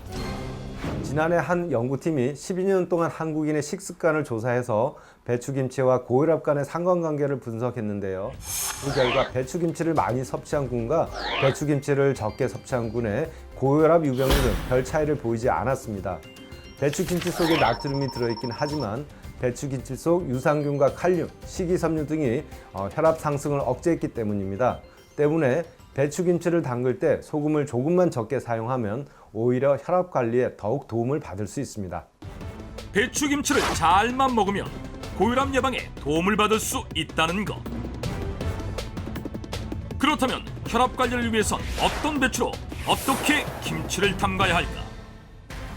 고혈압 예방을 위한 최고의 배추를 찾아라.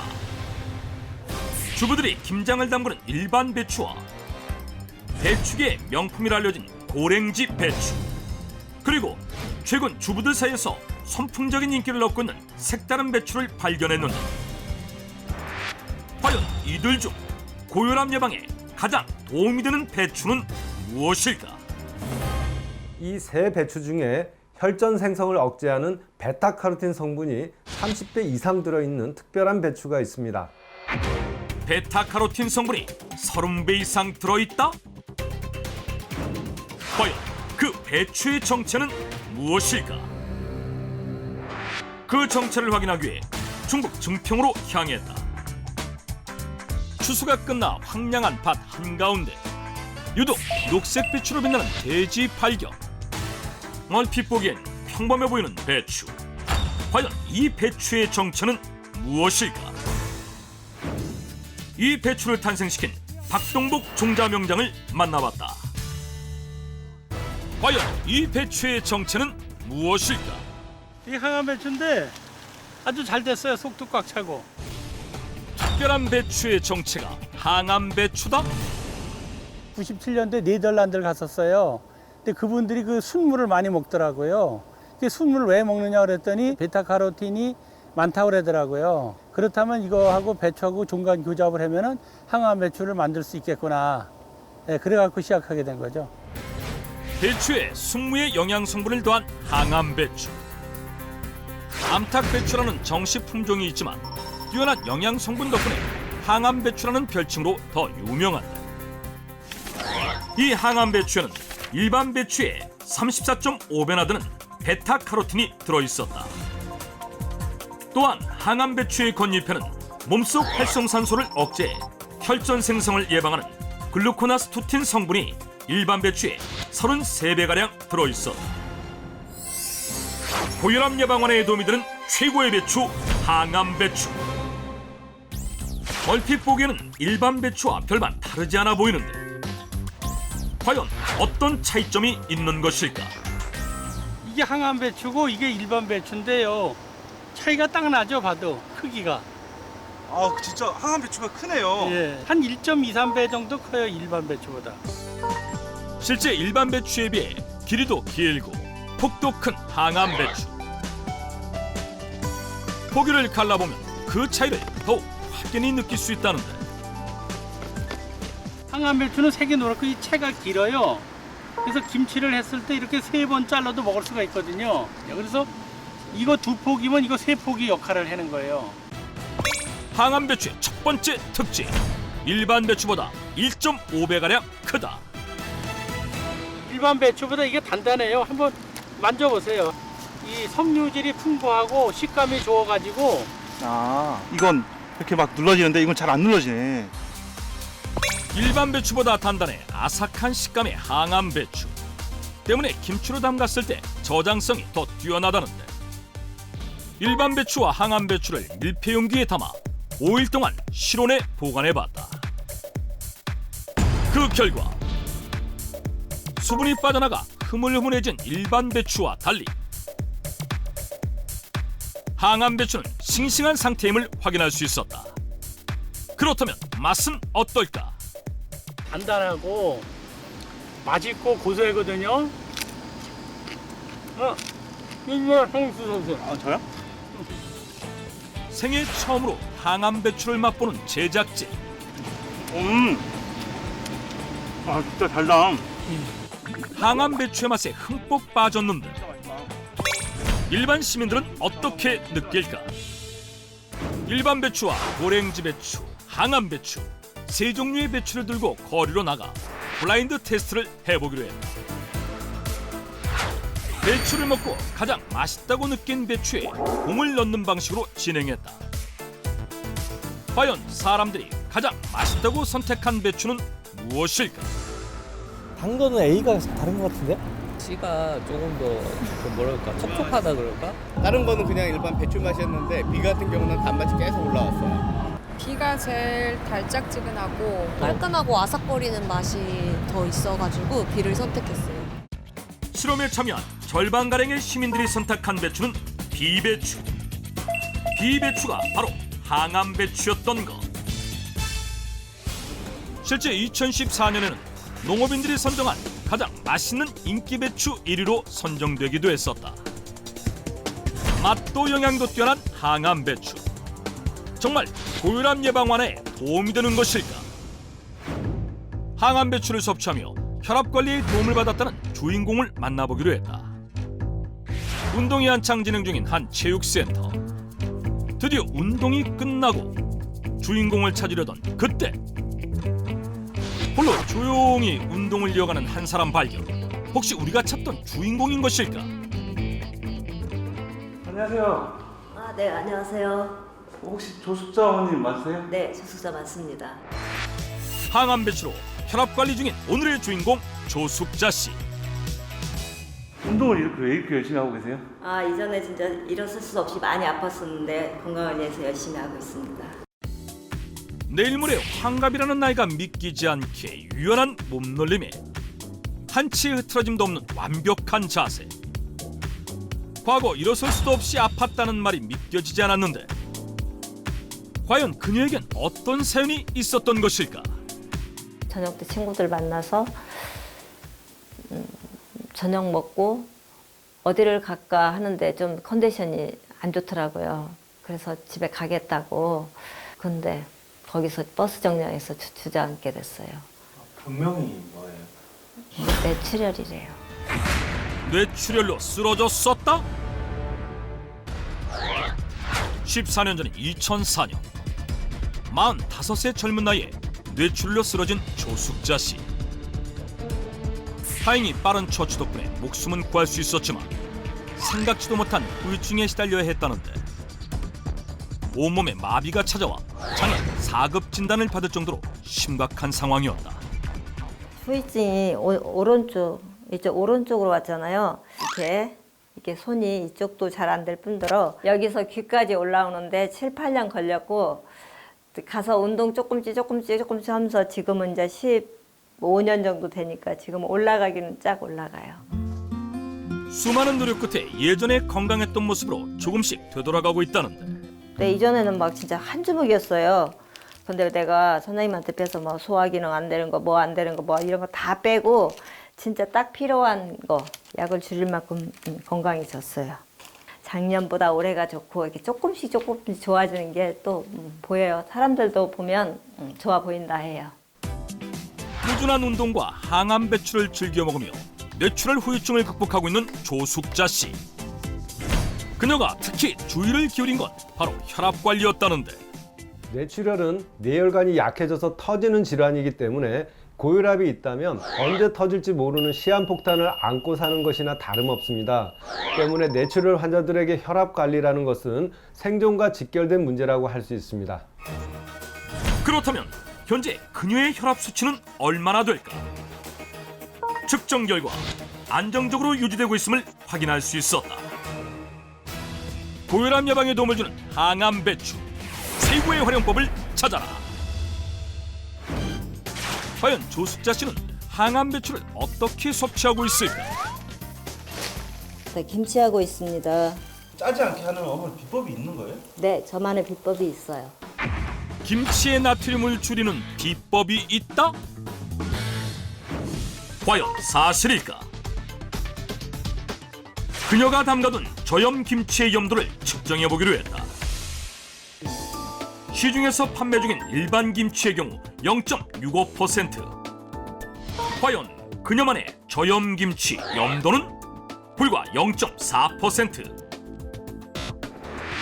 똑같은 양의 배추김치를 먹었을 때 나트륨 섭취량은 3분의 2로 줄일 수 있다는 것.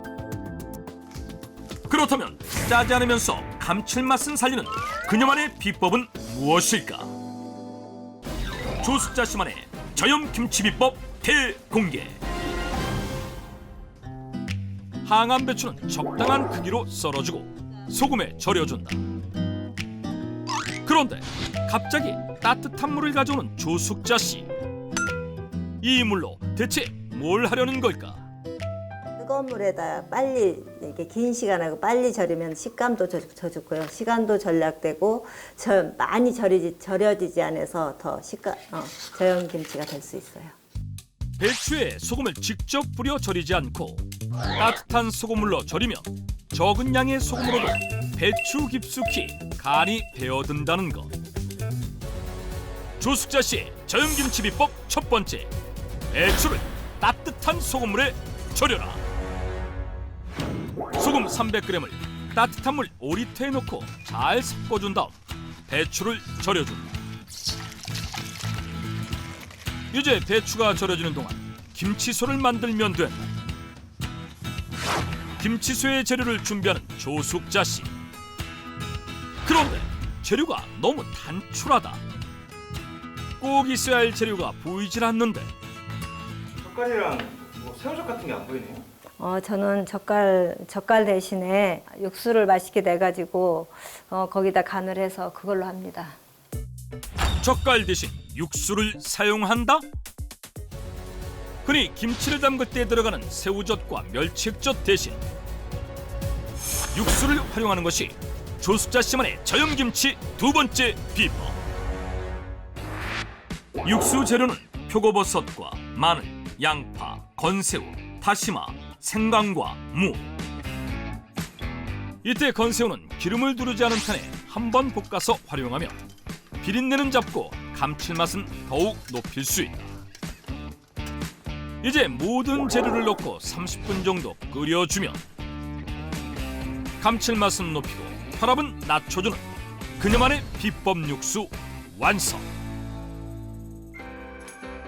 한김시킨 육수와 통고추를 갈아 고추국물을 만들고 김치소에 들어갈 무와 각종 재료들을 썰어준다. 그리고 고춧가루와 고추국물을 넣어 잘 버무려주면 되는데. 근데 설탕을 안 넣으시네요? 네, 설탕을 안 넣어도 단맛을 내는 방법이 있어요. 과연 설탕 대신 단맛을 책임질 그녀만의 비법은? 홍시네요? 네, 홍시예요. 홍시를 넣으면 단맛도 되고 감칠맛도 나서 더 맛있어요. 김치를 담글 때 설탕 대신 홍시를 활용하면 영양적으로는 어떤 장점이 있을까? 홍시에는 여러 가지 영양 성분이 풍부하지만 특히 칼륨이 풍부하게 들어 있습니다. 그런데 칼륨은 나트륨을 몸 밖으로 배출해 주기 때문에 김치 양념으론 제격인 과일이죠. 거기다 혈관의 염증을 없애주는 베타카로틴 역시 풍부하게 들어 있어 고혈압 예방 완화에 도움이 됩니다. 조숙자 씨만의 저염김치 비법 세 번째, 설탕 대신 넣는 홍시. 씨와 꼭지를 제거한 홍시를 넣고 잘 버무려준 다음 찹쌀풀과 육수를 넣어 김치소의 농도를 맞춰준다. 그리고 깨끗이 헹궈 소금기를 없앤 배추 사이사이에 김치소를 켜켜이 넣어주고 실온에서 이틀간 숙성시켜주면 감칠맛은 높이고 나트륨은 낮춘 저염 항암배추 김치가 완성된다. 그 맛은 어떨까? 설탕이나 뭐 이런 것도 다 안 넣는데도 깔끔하고 단맛도 좀 있는 것 같아요. 저염 항암배추 김치에 이어 또 다른 항암배추 활용법을 선보이는 조숙자 씨. 뭐 하시려고요? 전골 끓이려고요. 배추가 혈압에도 좋다 하니까 많이 먹으려고요. 전골에 들어갈 파와 양파, 표고버섯과 무를 적당한 크기로 썰어준다. 그리곤 김치 양념에 활용했던 육수가 끓으며 재료를 모두 넣고 끓여주면 된다. 그런데 그때 또 다른 냄비를 준비하는 조숙자 씨. 대체 뭘 하려는 것일까?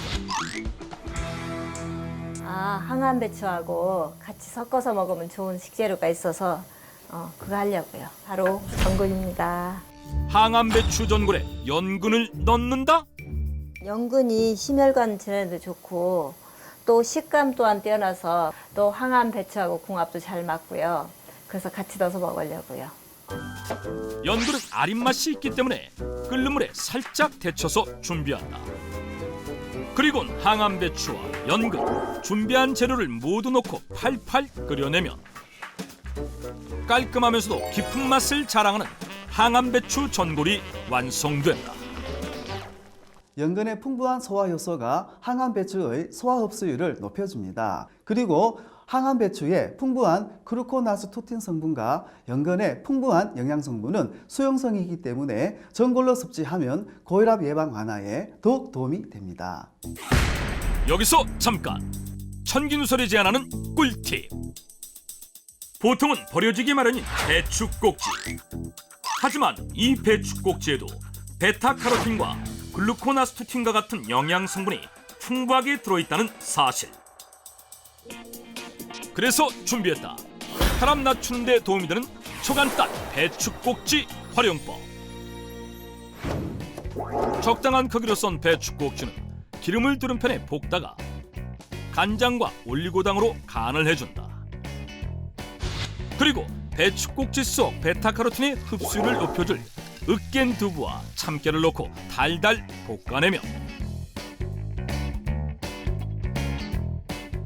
혈압을 낮추는 데 도움이 되는 초간단 배추꼭지 나물 완성. 항암 배추로 차려낸 고혈압 예방 한상 차림. 매 끼니 반찬으로 꾸준히 활용할 수 있어 더욱 도움이 된다는데. 항암배추 먹어보니까 맛있어요. 그리고 앞으로도 혈압 관리도 위해서 꾸준히 먹을 생각이에요. 고혈압 예방원에 도움이 되는 항암 배추. 하지만 식이섬유가 많아 과도하게 섭취할 경우 복통을 일으킬 수 있기 때문에 하루 200g, 손바닥 크기 5장 정도를 섭취하는 것이 적당하다. 이것만 바꾸면 암 발병률 확 낮출 수 있다고 합니다. 네, 이것의 정체가 뭔지 굉장히 궁금하실 텐데요. 네. 바로 밥상입니다. 네? 밥상이요? 아니 삼시세끼 늘상 접하는 밥상으로 어떻게 암을 예방한다는 거죠? 궁금하시죠? 네. 자, 그래서 준비한 오늘의 주제입니다. 암 발병률을 확 줄일 수 있는 항암 밥상 실천법입니다. 암이야말로 정말로 식습관과 엄청나게 연관이 있다고 할 수가 있는데요. 그래서 저희가 암을 걱정하시는 분들 오늘 그 걱정에서 조금은 해방하실 수 있을 겁니다. 네, 오늘 항암밥상 실천해법에 대해서 좋은 정보 주실 두 분을 또 모셨습니다. 반갑습니다. 그런데 진짜로 밥상이 암을 만들기도 하고 암을 예방하기도 하고 그런 건가요? 네, 진짜입니다. 오. 예. 자, 암 발생 원인 중 1위가 식습관으로 무려 30%를 차지하고 있는데요. 자, 그만큼 음식이 암 발생과도 연관성이 높습니다. 자, 그 이유가 영양소가 암세포 발생과 성장에 영향을 주고 또 면역세포 활동에도 영향을 미치기 때문인데요. 네. 자, 그래서 어떻게 먹느냐가 암 예방과 치료에 굉장히 중요한 겁니다. 자, 그렇다면요. 암을 예방하는 항암 밥상 꼭 필요한 사람들이 있을까요? 있습니다. 그래서 제가 체크리스트를 준비해 왔는데요. 네. 자, 다 같이 몇 개나 해당되는지 한번 체크해 보시기 바랍니다. 네. 자, 하나씩 한번 보겠습니다. 네. 먼저 첫 번째, 암 가족력이 있다. 몸이 차고 무겁고 피곤하고 살이 잘 빠지지 않는다. 네. 기관지염, 관절염, 그리고 입병이 잦다. 소화불량, 변비, 설사가 잦다. 과음, 흡연을 한다. 이 중에 몇 개나 해당되세요? 저는 한 2-3개 정도 소화 잘 안 되고 그렇죠. 그럴 때가 있고 또 근육통 좀 있을 때.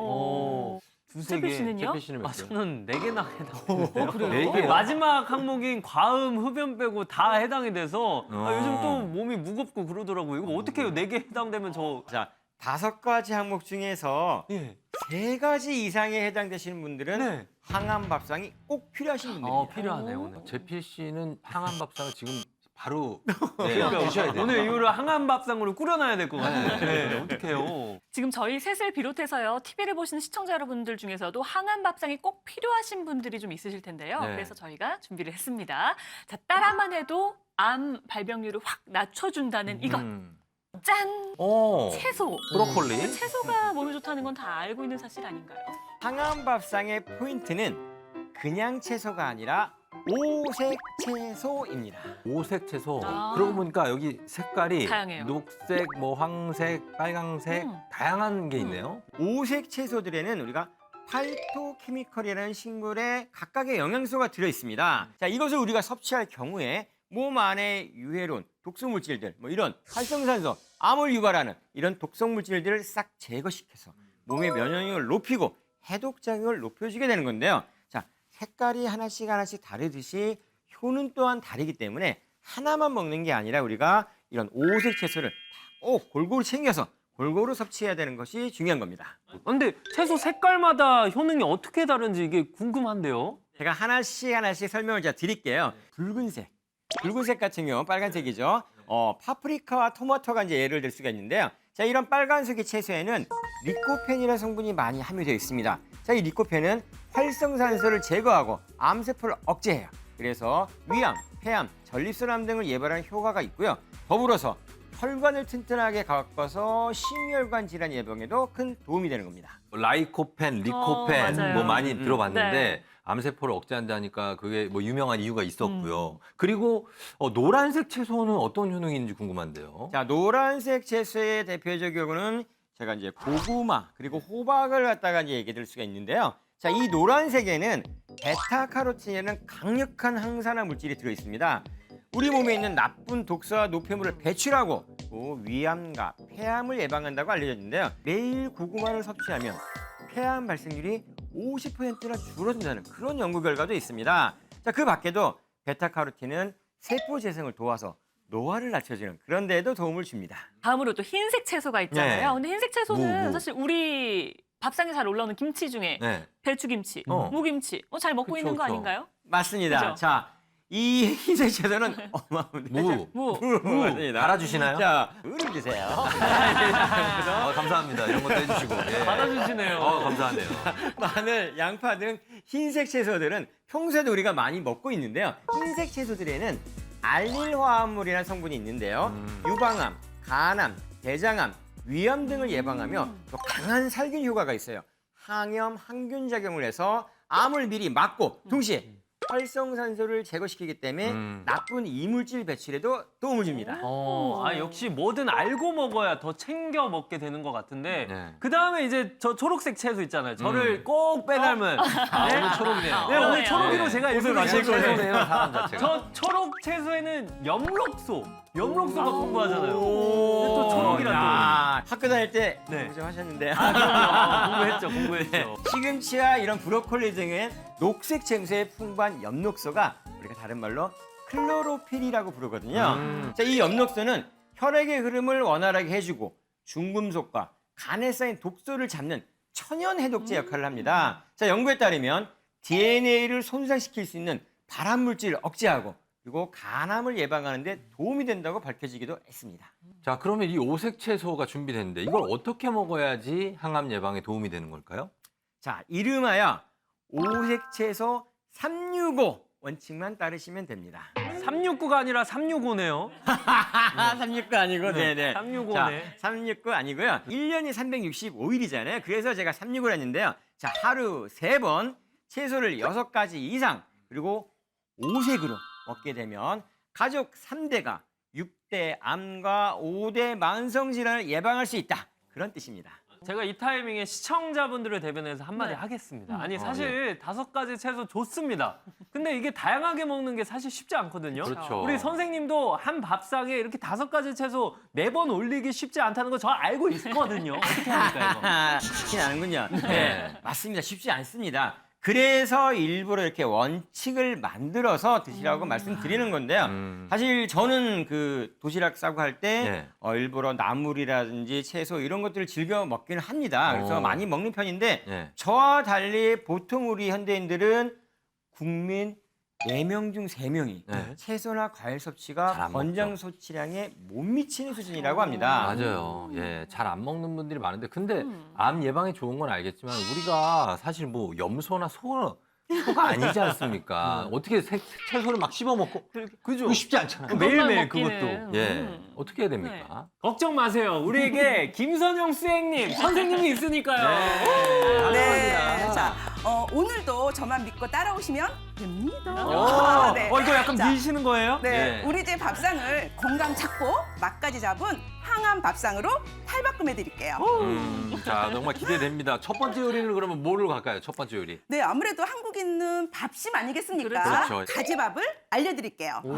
가지밥. 네. 과연 맛이 있을까요? 가지밥. 아, 맞아요. 가지, 저는 사실은 가지 굉장히 좋아하는데 많은 분들이 가지를 별로로 생각하시더라고요. 좀 물컹하고. 이유가 약간 그 물컹한 식감. 네. 그래서 오늘 제가 물컹하지 않게 하는 방법을 알려드릴 거고요. 이 가지밥은요.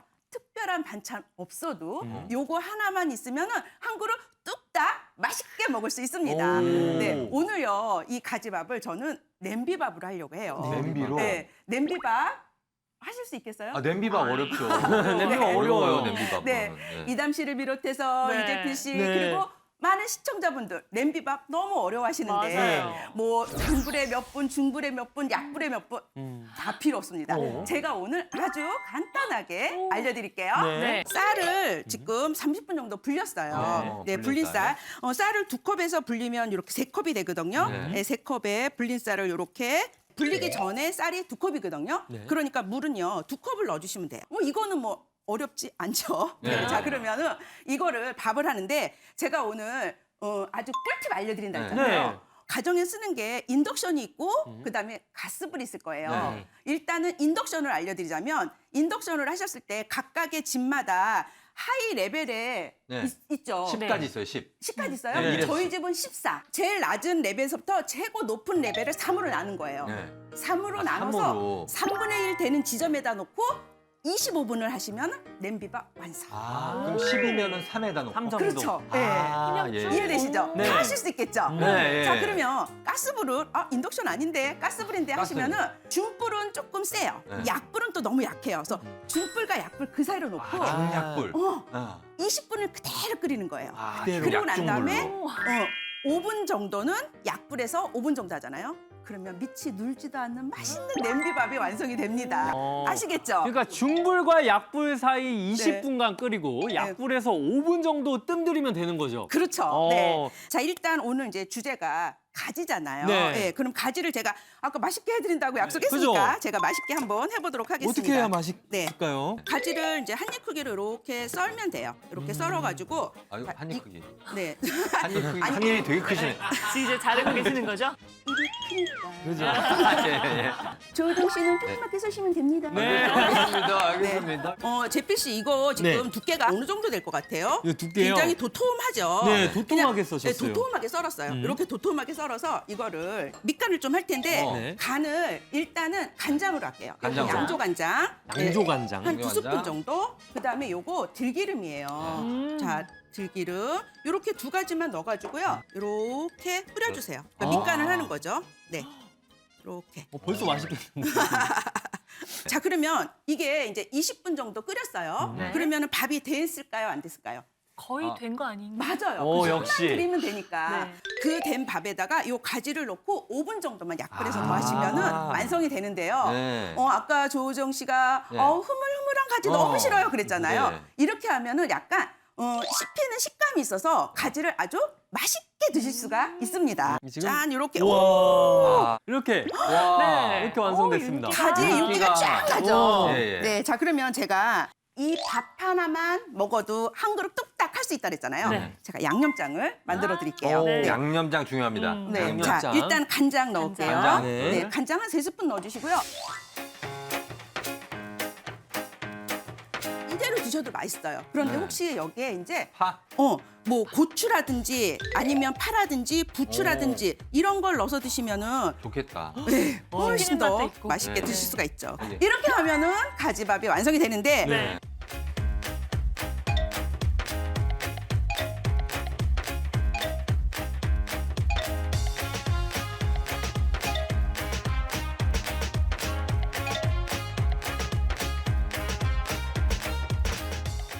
백문이 불여일식이라. 그죠. 네, 드셔봐야지 아, 알잖아요. 그럼요. 네, 자, 근데 그러면 뭐 정보만하게 김일성분이 또 나왔네요, 저니까 나왔네요. 제가 옆자리에 있지 않겠습니까? 제가 네. 먼저 맛봐도 되겠습니까? 네네네 네. 맛보세요. 예. 이거 너무 부럽다. 한번 빨리 먹어볼게요. 먹어봐요. 네. 네.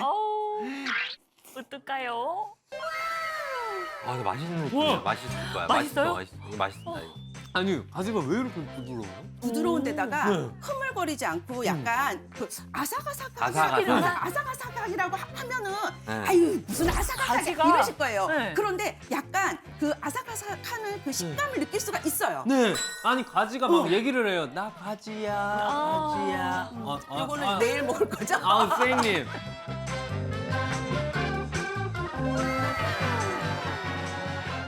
양념장이 너무 맛있어가지고. 양념도 맛있죠. 가지도 그냥 들어가고 입에. 야. 밥도 고슬고슬하니 잘 됐어요.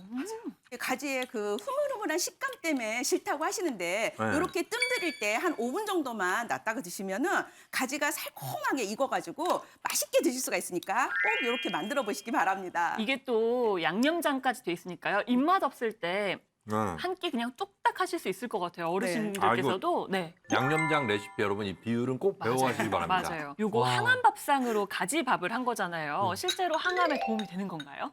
보라색을 띠는 가지가 항암에 아주 특효입니다.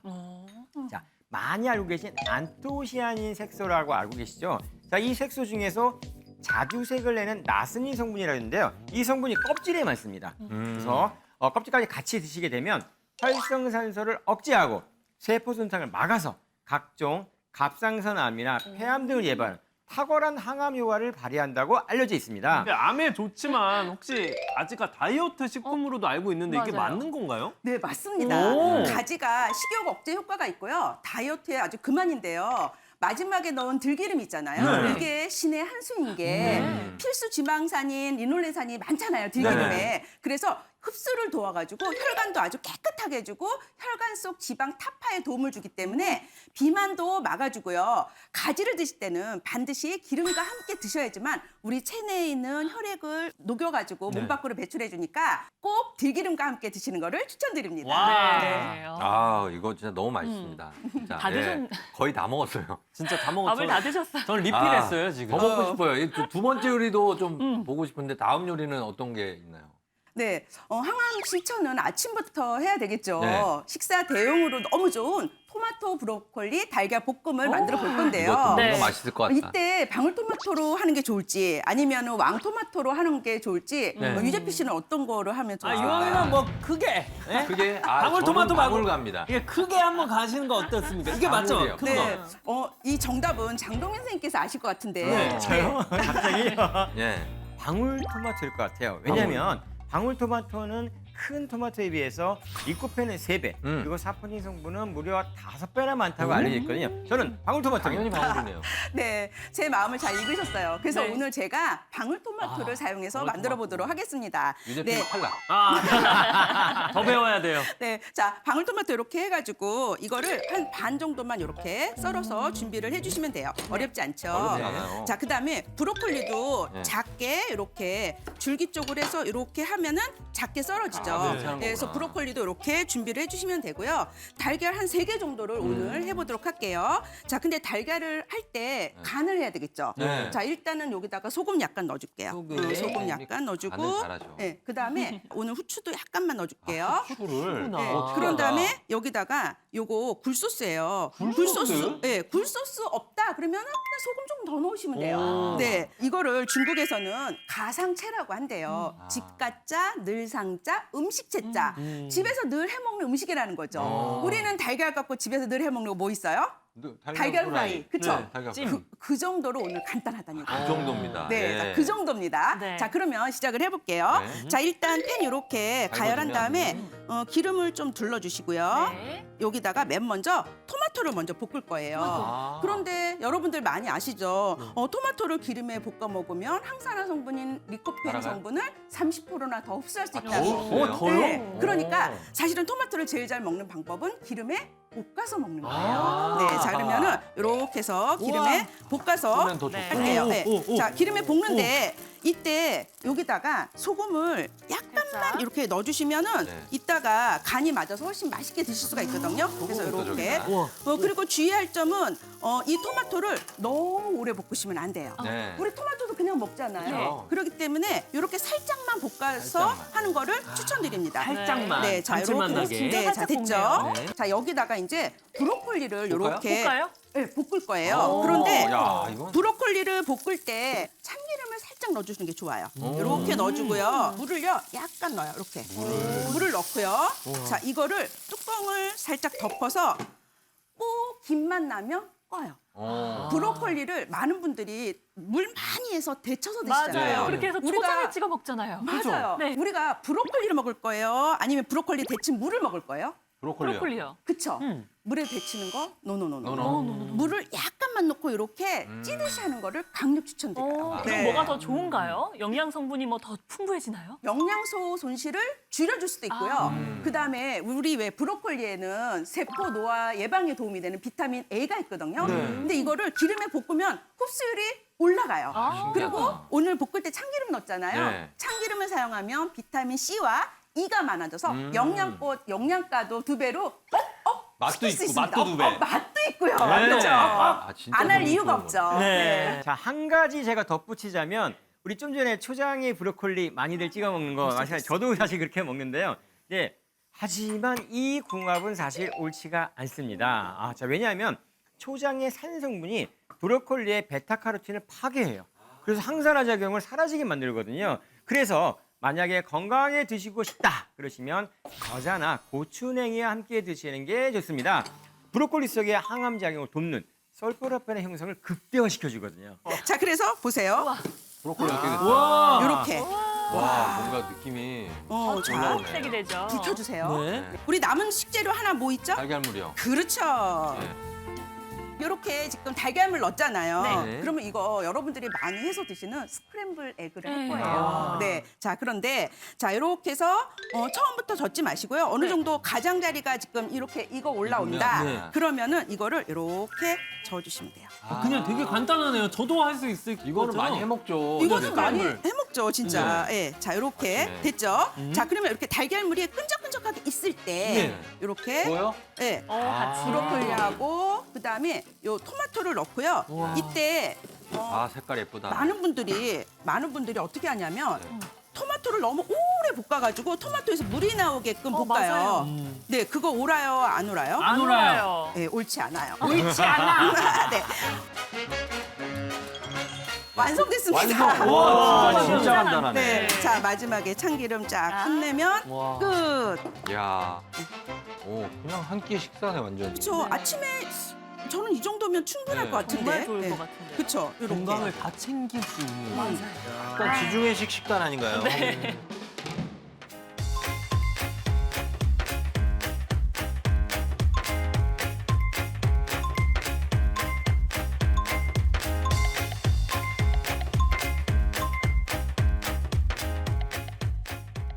뭐부터 먹을 거예요? 저는 브로콜리. 브로콜리? 나는 방울부터 가야겠다. 어머, 참기름 향까지 너무 맛있어요. 주부님들이 아침에 이렇게 달걀 후라이만 탁 해서 네. 식구들 내보낼 때 뭔가 마음 미안하거든요. 근데 프라이 하는 것만큼 간단하면서 이렇게 브로콜리하고 달걀 이용해서 하면 시간도 오래 안 걸리고 네. 먹는 사람도 아주 맛있게 먹고 영양도 업시킬 수 있으니까 아침에 이렇게 식사 대용으로 꼭 만들어 보시기 바라고요. 학생들 네. 간식으로도 강력 추천드립니다. 정말 이거는 여러분들이 직접 아침 식사 대용으로 만들어 드시면 효과 만점일 겁니다. 자, 다음 요리가 또 있어요. 다음 또 요리는 있어요? 뭡니까? 제피 씨 오늘 요리 맛 어땠어요?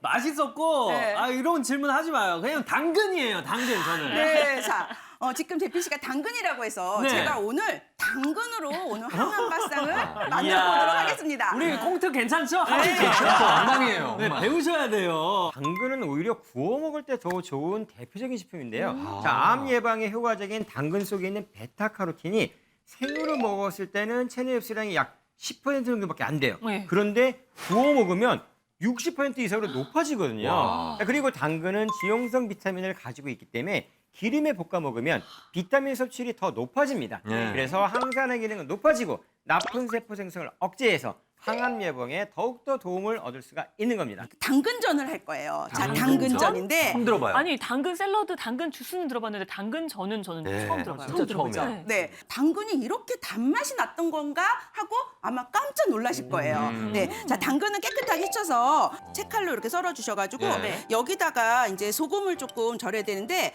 지금 당근이 하나가 한 200g 정도 되거든요. 네. 이러면은 티스푼으로 하나 정도 한 스푼 이렇게 넣어주세요. 네. 자, 이거를 살짝 한 5분이나 10분 정도 두면은 이렇게 사실 약간 숨이 죽거든요. 네. 차이가 있어요. 지금. 그쵸. 예. 네. 자, 그럼 여기다가 뭐를 넣어줄 거냐면 이제 뭔가 이렇게 응집력이 있는 농밀제 역할을 할 수 있는 거를 뭔가 넣어줘야 되잖아요. 모여야지. 전분? 전분도 있을 수가 있고 네. 튀김가루, 부침가루 뭐 다 되죠. 다 되죠. 네. 네. 그런데 저는 여기다가 요거 뭐냐면 이거 제피 씨 요거 뭐 같아요? 카레인가? 카레예요. 카레.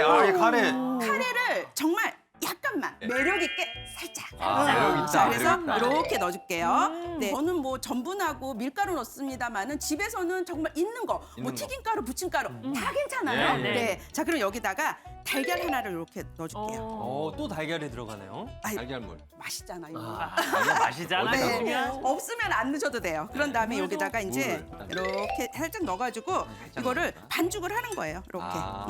그리고 이걸 붙이는 거 아니에요 혹시? 맞아요. 그럼 되게 진짜 간단하네. 진짜 간단하죠. 예. 근데 맛있어. 그럼 해 먹어야 되죠. 그럼요. 네. 이거 자, 당장 해야 돼요. 네. 기름을 살짝 두르고 난 다음에 네. 오늘 여러분들한테 이제 알려드릴 게 뭐냐면 당근은 아까 제가 달다 그랬잖아요. 네. 그래서 불이 너무 세면 안 돼요. 중불 정도로 낮춰서 이제 하셔야 중불 되고요. 정도로. 자, 그럼 제가 이렇게 해서 지져볼게요. 야 당근전 진짜 난생 처음 본다.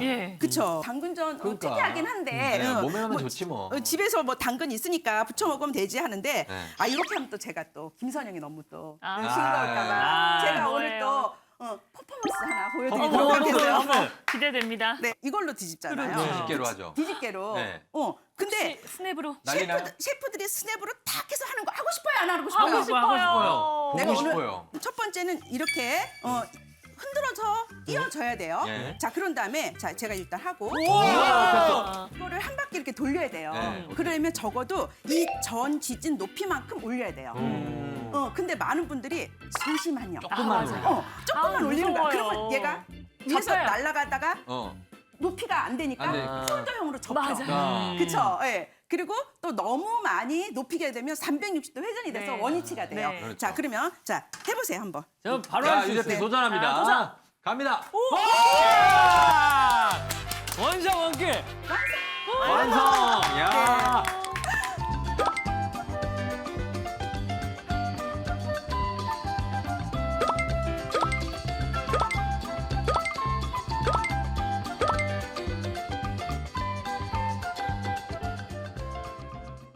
그러면 다 먹죠.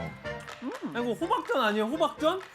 호박전 같아요. 식감이 그렇게 부드럽죠. 네, 부드러워요. 있어요. 약간 감자전 같은 느낌도 들고요. 근데 내 달걀이 들어가니까 달걀 그래서 더 맛도 살짝 맛있구나. 나면서 아까 얘기했던 이게 무슨 맛인지 했던 게 카레. 카레.